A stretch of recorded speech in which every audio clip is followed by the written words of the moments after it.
Thank you so much for the introduction. It was so good. It's one thing I should know is I wrote it, so it's pretty amazing. I'm kidding. Congratulations! Wow, congratulations, guys! It's really awesome, right? And I want to say a very special congratulations to the graduates' families. Congratulations and thank you to you. Right, graduates? Right? Thank you. I have to think that with your families that they've sacrificed like you've sacrificed, and as they've sacrificed, you've sacrificed with time and money and resources to get to this point, there may be a moment where you might ask yourself, was it worth it? Really? You may ask, was it worth it? I mean, couldn't you just go online and take a couple of classes there? But was it worth it, right? So I really want to discuss that a little bit, and what I want to tell you is absolutely, absolutely it was worth it. You do not have to do much in today's society to get a sense of the problems we're facing, right? If you turn on the news, you go on social media, you look at Twitter, you talk to my father-in-law for 5 minutes, you'll be aware, he's in the know, you'll be aware that there's a lot of challenges out there. And when I look at the challenges that we're facing as a community and as a nation and in the world, what I reflect on is we need you. We need you. We need you. We need you from the academic learning that you received at Palm Beach University. We need you because of your character that you learned about and have developed through your faith. And we need you because of your real-world experience. You guys have been through things, right? You have a perspective. You can get real on subjects. And we need that as a community. Now, as I was thinking about all of this, and I was thinking about all of you, the thing that came to my mind was the story of Joseph. And I love the story of Joseph in the Old Testament. And as I was reflecting on it, there's really three parts of Joseph's life that came to me that is really, I'm not a theologian like some of you, so I don't have a great perspective, but it's my perspective I want to share with you. When I think about Joseph's life, there's really three components that really jumped out to me. The first off, when we think about Joseph's life, what do we think about? We think about the fact that, he was this guy, he was 17 years old, and he had this, coat, and we know about that perspective. But there's some perspective of his life that really are meaningful to me, and I'll share with them. First off, he wasn't the youngest, but he was one of the youngest in his family. And I can relate to that, right? Because I was the youngest in my family. He had big dreams, and I like that about Joseph because I had big dreams. He was his dad's favorite, and I am my parents' favorite. I get this guy. But having that early part of his life where he had all that cool stuff happening and all this affirmation, he had something ridiculous happen to him. I want you to think about this. It wasn't his fault that his dad loved him so much. That's not his fault. It's not his fault that he had big dreams in his mind. That's not his fault, right? It's not his fault somebody gave him a nice jacket. That's not his fault. And then his family, his own family, threatened to kill him. They threw him in a well, and then they sold him into slavery. Just visualize that for a minute. How terrible that must have been.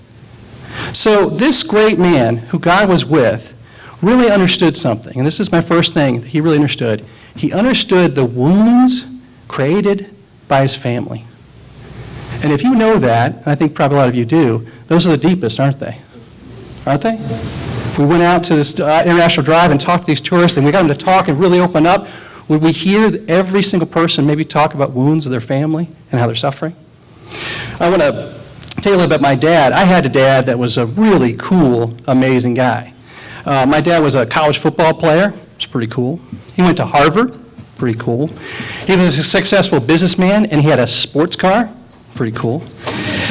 He left all of that and became a pastor and a civil rights leader. It's pretty cool. It's pretty cool, larger-than-life guy. He was also at times, respectfully, annoying. Okay? Right? And I want to give you a couple examples of that. We grew up poor, and one example of that is we drank powdered milk. You guys did you ever hear about powdered milk? I grew up on powdered milk. And one of the things that my dad used to talk about was the importance of leave some for the other guy. So if you drank all the powdered milk, you needed to mix it up and make some so the next person coming in the refrigerator had powdered milk. That makes sense, right? I mean, that's a logical thing. I'm not kidding you that how many times I would walk into the kitchen after he had been in there, and literally there's like a tablespoon of milk left. Like, Dad, really? Like, who was eating? Who was supposed to drink that? You know, like, that was annoying. Another thing that my dad did was, this is true, he would create confrontation during prayer. Okay? Now keep in mind, my dad was in his prime in the 60s and 70s, and so politically he was a Democrat, and that makes sense because of the era. And there's 4 kids, but my brother and I were, did different things in business and stuff, and so my brother and I were Reagan era Republicans, and that kind of makes sense. And usually you kind of do the opposite parents, so we're Republicans, and that would bother Dad somewhat. So I'm not making this up. It would be Thanksgiving morning, and obviously he would ask Dad to pray because he was a pastor. Ask the pastor to pray. And if my dad were alive today, I'm not kidding you, this is what his prayer would sound like. It would be like this. Dear Lord, please bless Bernie Sanders as he deals with the evil Donald Trump and the real estate developers. You realize that we're developers, right? You realize that that's us, right? His terrible hair and the evil of capitalism. Bless this meal, amen. And like that, I'm not joking. Like that is what Thanksgiving was like. Dad sort of, he would do things like that. My dad suffered from being bipolar. He suffered that in an era when it wasn't discussed. And I look at it now, I wish he had lived longer so that he could learn to have been open about that, but that was something he dealt with. His father left him when he was 14. He didn't see his dad again until he was 21. So he had that wound. My dad was absent a lot. He wasn't there. And so if you had met me within the time of the ages I was 15 to that time I was 25, and you talked to me, you would have quickly heard the wounds I had from my family, just like Joseph. I had wounds from my family. Now what's amazing is that one day I was driving, and I don't know if you ever do this, but I was kind of daydreaming. I was replaying an argument with my dad. Have you ever replayed an argument with somebody? You never win those arguments, by the way. Right? But I was replaying the argument, and I kind of woke up from the daydream about this argument I was having with my dad, and I realized, where am I going? I was going to the hospital to pick him up after he had dialysis treatment. And God blessed me in such an amazing way, I can't explain it, except it's just the grace of God. In my dad's final years of my life, his life, I did many, many things for him that he had never done for me. I took him to his high school reunion, and that was fun. We had a really wonderful time together. I spent a lot of time with him. I took care of him. I took him to meals and things like that. And for some reason, it healed me. And when I was working on this speech, I had to work really hard to remember the bad times. Would you believe that? For years, that's all I had in my head. I'd forgotten them. I had to kind of pull them out because now God healed my heart. Okay? But I didn't get to that healing point by myself. There were many people that helped me learn how to reconciliation and healing with my dad while he was still alive. You know who those people were? They were pastors. They were business leaders. They were men in my Bible study. They were my wife who encouraged me. They were people like you. And again, if we went out in society and we talked about the problems, we would see these people struggling with these family wounds, and they need you. So, the second thing, Joseph understood work, and that work can create wounds. Now, when you move to the second phase of Joseph's life, so first we have he's got the jacket and he gets sold in slavery. The next point is what happens to him? Potiphar's wife, right? He now has a job. He's making money, I guess. He's got things going on. And he gets falsely accused of sexual assault. That's pretty serious, guys, right? Can you imagine being falsely accused of a terrible crime? And not only falsely accused, he went to jail for it. And now he's in jail, right? Do you think that if we would talk to people in society today, we would find people who had great wounds that happened at work? Years ago, I was working at a company, and was a company I thought I might retire there. It was a great big real estate company. And at the same time I was at that company, I was in a Bible study, and the gentleman that was teaching my Bible study was the same guy that was my boss, which that sounds kind of cool, right? Except the Bible study was the worst Bible study I'd ever been involved in my life. I told my wife one time, I said, I think I saw someone move further away from Jesus this morning at Bible study. I'm serious, that's bad, right? So during this time, I was having some struggles. It was the same time, actually, when my dad was dying. Well, one of the things that I did is that we had some Christian event we were involved with, and I had helped supported it, and so we had a poster for it. So I told a guy to put the poster up in the break room of the office. I got turned in. I got turned into HR because I had put a Christian poster up in the office. And my boss, who was leading the Bible study, back to the company. Oh, wounded. And by the way, is it lost on me that a male leader like my dad wounding me, are those things connected? Sure. Obviously, there's things. And I would tell you in some ways, I haven't even quite gotten over it. There's still some healing that I'm still working on with that. Well, when I was going through this rough time in my life and was getting through the dad stuff, I was doing work stuff, and I didn't know how to deal with it, my wife, Angie, encouraged me to go see a counselor. And at that time, I thought people who went counseling were weak, they were losers. I thought, who goes to counseling? And she encouraged me to go to counseling. And I will tell you that the counseling I got then, the counseling that I've gone to 3 weeks ago, and the counseling I will go to 10 years from now have been absolutely fundamentally changed me as a human being, has been some of the best experience of my life, personally, professionally, in every area. I tell business leaders that going to counseling is one of the best things they can do for their business. I will tell you men, the most courageous, masculine thing you can do is to go see professional counseling. It changed me. I used to visualize quitting this job and like driving over a bridge and throwing a match out the window and the bridge exploding behind me. That's how I visualized quitting that job. But I didn't do it that way. I went through the counseling, and would you believe this? In that world of real estate, when you quit, it's immediately like they change your phone, they change everything. It's really ugly. I gave them 3 weeks' notice because I was trying to be generous. And they allowed me to forward all my emails, all my phone calls. They threw me 2 parties. They gave me a bunch of awards.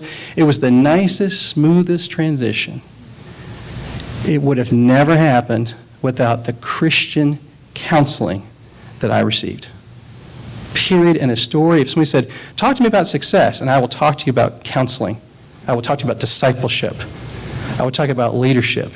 So Joseph, in the second area of his life, did he understand wounds at work?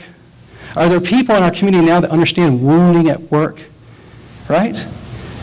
We need you. We need you to help with those families. We need you to help with work. Now, here's the last part. I'm almost done. The final chapter in Joseph's life, the final chapter is the whole kind of reconciliation with his family. Now, what's fascinating to me is if you look at the scripture, people in society know about Joseph's technicolor of jacket, right? People know about that, and people know about, the Potiphar's wife in that story. But the last part of his life, the reconciliation part, is the biggest part. Most of the scripture is really about that. So what we know is that Joseph now is like, he's working with the top guy. He's really at a great point in his life. It says that God's with him. And then what happens? He gets reconnected with his family. Now, what we might say in a Christianese kind of way is, well, certainly he would see his family. He would just throw his arms around them and say, oh, hey, it's great to see you. Right? That's what we'd say. Well, just pray about it. You pray about it. You see him, forgive him, it's great, right? But that's not what happened. We might think that he might just do what a lot of people do with their family, and that's just ignore them. Right? That's a common thing we do. Some people just cut family out. He could have very easily, when he saw this family came in to get grain or whatever, he could have just ignored them. They could have got their grain and left, and no one would ever know. That's a common thing. He could have just went nutso crazy and had them all killed, right? He could have done that. And some people get violent with their families. That happen. But there's a fourth option. The fourth option would be to painfully process the wounds that he had been through and weep and cry and work that out and work the reconciliation with his family. That is hard to do. Okay, are you with me? It's hard to do. And that is what Joseph did. That's what's so cool about that story, because that is real. Now listen, I have the benefit of growing up in a pastor's home, and so I learned about the story of Joseph. You do realize there's lots of people in this community and other communities, they never heard this story. There's people that have heard the story and they don't understand what it means. There's people that understand the story, but they don't know how to apply it. And that's where you come in. And you come in that way in a business way as a leader, You come that way as counselors and as pastors and all the areas, ways you're learning, it's crucial. So the question is, was it worth it? Yes, no doubt about it. Every ounce of sacrifice you made was worth it. And the role that you're taking going forward is crucial. The final thing I want to say to you, and I want you to take this with the seriousness and the weight I want to put on you, it was really important to me that my daughters come. Why did I want my daughters to be here? Because I wanted them to see you. It's important to me as a father to highlight role models, right? So we were talking to our daughters today about who's here and why are they here and what shaped them. So I want you to know, I want my daughters to look at you and say, I want to be like you. I have no other way to compliment you in a more sincere, strong way to say that to you. Your work, your sacrifice has meant something. I congratulate you, and I think it's awesome what you're going to do to help this broken world and make it a better place. Thank you.